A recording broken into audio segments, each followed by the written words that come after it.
Hey everybody.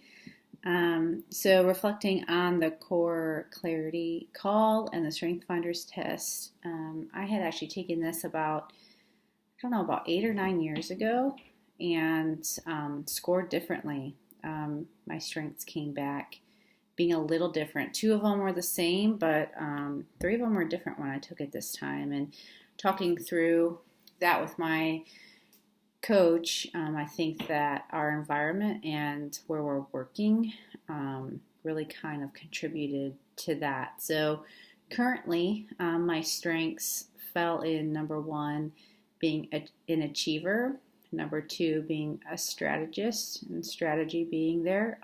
Three was an arranger, four was a developer, and number five was adaptability.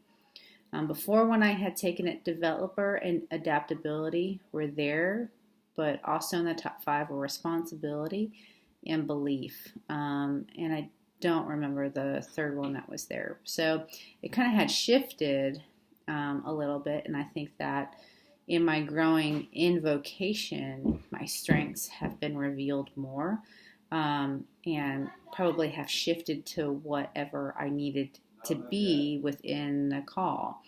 And so that has been weird to reflect on a little bit, because do our strengths change?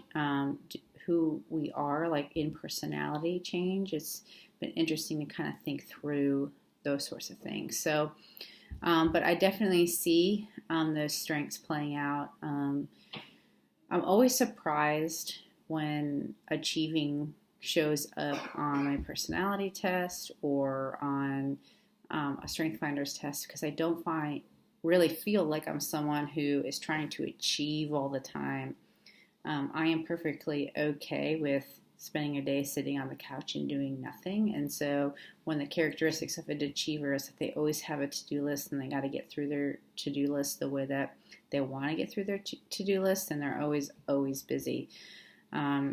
And so, but I am totally okay not doing that. And so, but I do find satisfaction in the to-do list and completing the to-do list. So there's a piece of that is true for me. And I think that in working, I'm extremely efficient and like to get things done and get things done quickly.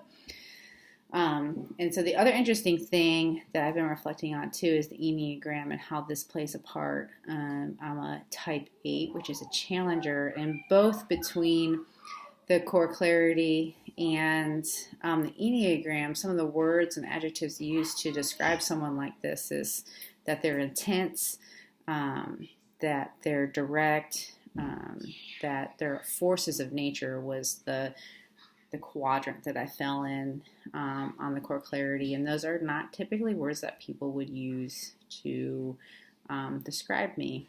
And so it almost feels like a negative thing to be called intense. But I have been called passionate, and maybe that's a different way of defining that word. So those are some reflections for me. I'm trying to figure out how these strengths play out at home and not only in my work life, because I think I'm different in those different spaces. So going over my time, but those are some of my reflections and thoughts on this. So thanks for your time. Talk to you soon.